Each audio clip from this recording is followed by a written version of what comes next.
继续来看新竹市松山区昨下晡有警匪走小肉，讲疑似有人开枪恐吓了后，赛车来逃走。警方约12公里，这嫌犯最后伫巴拉横并车，互警察逮捕。一台火车驶入够紧，后壁2台警察车伫约警里一直等，新竹西滨公路拢有听到。原来因一直打油门是要约这个嫌犯伫这进前。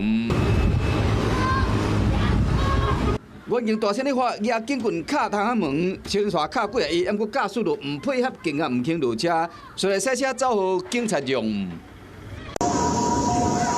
细单的嫌犯最后伫巴拉横并车了后，互警察抓到。这个代志敢若是安尼，伊伫新竹海埔路的巷仔底开枪了后逃走，警方事后伫街路发现这台车实施围捕。嫌犯唔插路，抑个其他行人甲车一直走，最后伫中华路6段703巷将车驶到并车了，后约我来原警抓到，甲算算总共约12公里远。双方发生口角争执，陈贤遂拿出预藏道具枪恐吓方明后，与饶贤分别驾车逃逸，及一名远警首长轻微割伤。姓黄的查甫人甲姓陈的嫌犯等人因为车辆维修问题去冤家，姓陈查甫人拿出道具枪开枪恐吓，后来甲做伙去姓饶的嫌犯分别赛车逃走，其中姓饶的嫌犯伫冲撞警察了第一时间被抓到，这个嫌犯是赛车沿西滨公路往南边走。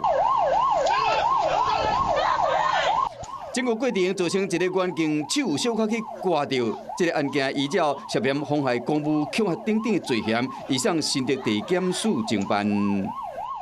Hello， 大家好，我是林依文。想要抢先掌握最及时的新闻资讯吗？赶快订阅、按赞、开启小铃铛，锁定华视新闻的 YouTube 频道。